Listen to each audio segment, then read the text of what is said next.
Hey, happy Friday once again, options traders.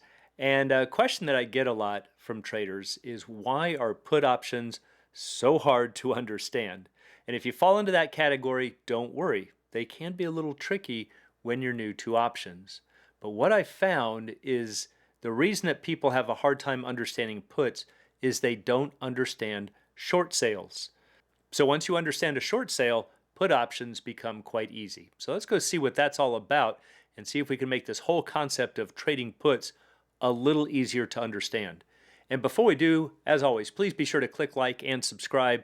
It is greatly appreciated and definitely helps to promote the channel. So, what's this whole idea of shorting shares?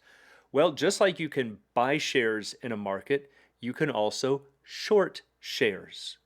And what happens with a short sale is you start out by borrowing shares. Now, it might seem like, whoa, this sounds like a really big, complicated process. It's not. Every broker is set up to short shares. If you have a margin account, you're going to click on short and it's just going to go through, assuming you've got the margin requirements, which we'll talk about here in a moment. But what you're doing is just taking a bearish position in the market. You're expecting the prices to fall and therefore to profit from it.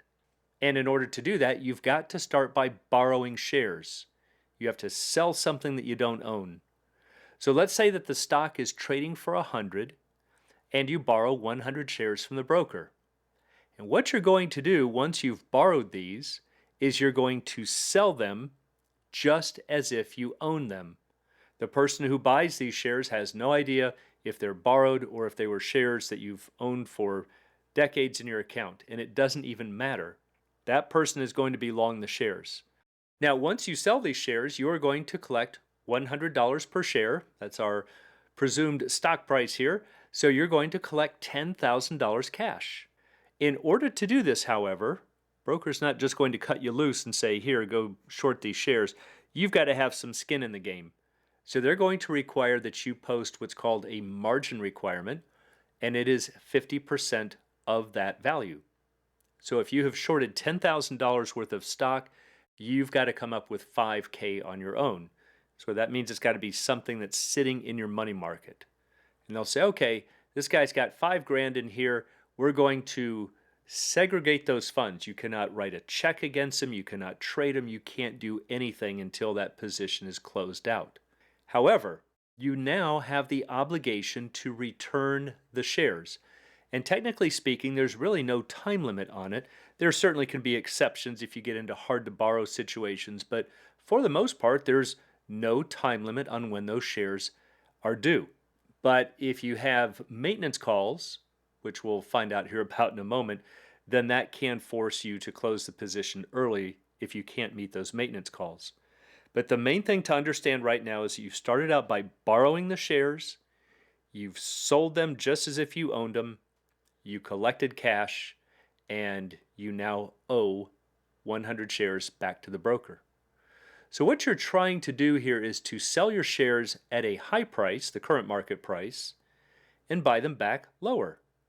But notice you're just doing the opposite of what long positions or bullish positions do, which is buy low, sell high. You're trying to sell high, buy low. So it's still profitable, you're just doing it in the reverse order. So here's a way that the margin math works out. You're going to start off with, in our example, with a credit of 15,000 bucks. Now this credit is from the $10,000 that you received from shorting those shares, plus the $5,000 that you had to post. So in total, you've got $15,000 of a credit. We're going to subtract off what's called the market value short, which right now was 100 shares at 100 bucks a share or $10,000 worth. And so your equity is just the difference. 15,000 minus 10,000 is 5,000. So at this point, your total equity is coming from your margin requirement. Now let's say that the stock falls a certain percentage. Let's call it 10%. But your market value short is going to fall. You used to be short $10,000 worth of stock, and now that same 100 shares is worth 9,000. So look what happens when you subtract this out now. 15,000 minus 9,000 is 6,000. So your equity, remember equity can be defined as what you own minus what you owe. So right now we had $5,000 equity, and it has now increased to $6,000. But that is a 20% gain. See, the stock fell 10%, but you gained twice that much. So notice the relationship here. Stock price goes down, equity goes up. And in fact, equity goes up in a ratio of 2 to 1. And that's because you posted 50%. So you could, if you chose to, buy this position back to close, these 100 shares. You would pay $9,000, and then you would be left with a $1,000 profit. And at that point, all of the cash would be swept back into your money market. It would be free to use just as it was before. But while you're short these shares, they're going to keep some money out there for potential margin calls. So here's what a margin call could look like. Let's say that instead of the stock price going down, it goes up. Maybe it rises 10%. Well, now that market value short is 11,000, and look at your equity is 4,000. It has fallen from 5,000 down to 4,000, which is a 20% drop. So which is true for all forms of leverage, it cuts both ways. Notice the inverse relationship, stock goes up this time, equity goes down. That's going to be true for short sales. However, if the equity falls too low, then you're going to get what's called a margin call, and the broker is going to require that you send more money if you wish to keep this position open. Or maybe you've got it sitting in the money market, and they're just going to continue to meet those margin calls. So I do have other videos on the mechanics of margin calls and how far it can fall and the math behind it. But right now, just realize that you can't just hold these positions short forever without possibly having to kick in more money. And that's going to happen if the stock is moving against you. In this case, moving up. So if you decided to close this position, you would then pay $11,000 to close it. That's the current market value short, and you would be left with a $1,000 loss. So whenever you short shares, your risk graph looks like this. 45-degree line, straight line, no curvature to it like there is for an option, but it's dollar for dollar as the stock price falls, and you're going to lose dollar for dollar as it rises. So notice it's just the mirror image of the trader on the other side, the person who is long. We've seen this in far more videos, what long shares of stock looks like. But notice it just forms this perfect X. They are symmetrical. So whenever you're shorting shares, you are doing exactly the same thing as somebody buying stock. You're just doing it for the opposite reasons. You're starting out by selling it, and then you've got the obligation to buy it back to replace those shares. So notice that as the stock price falls, profits go up. Right? Here's our zero line right there. Profits up on top of the zero line, losses down below. So as the stock price falls, we start gaining dollar for dollar all the way down possibly to a stock price of zero. If the stock price rises, however, that's what leads to losses. So again, we're just on the opposite side of the fence. We're the opposite side of the trade from a long stock position. So you can see that if our current stock price is right here at 100, anywhere below 100 is some type of a gain, and anywhere above 100 is some type of a loss. But the thing to notice, the riskiest thing about a short stock position, which is theoretically among the riskiest of all positions because you have unlimited upside risk, and there's no limit on how high a stock's price can go. So that's where the long puts can come in and be very beneficial. But to understand a put, you have to understand this risk graph. Okay, so now let's go take a look at a long put. That just means that you've purchased it. Let's say you buy the $100 put. So remember in our example, the stock is trading for 100. You're buying the at the money put. And the key here is that you have the right to sell shares at 100. That's the strike. No matter where that stock falls, you always maintain the right to do so. It is not an obligation. See, that's not true if you short shares. Once you've shorted those shares, you are short. There's no going back on it. You could certainly close it, but you can't say, I wish I had never done it. But the put option gives you the right to make that decision at any time. And because of that, yes, you have to pay a premium. So, yes, if the stock is trading for 90, you could buy the shares for 90. You could exercise the put and collect 100. It's giving you the right to sell shares for 100.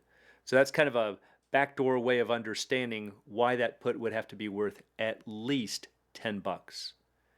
Now, instead of going through this motion right here, you could just close the put at expiration, which would be worth exactly 10.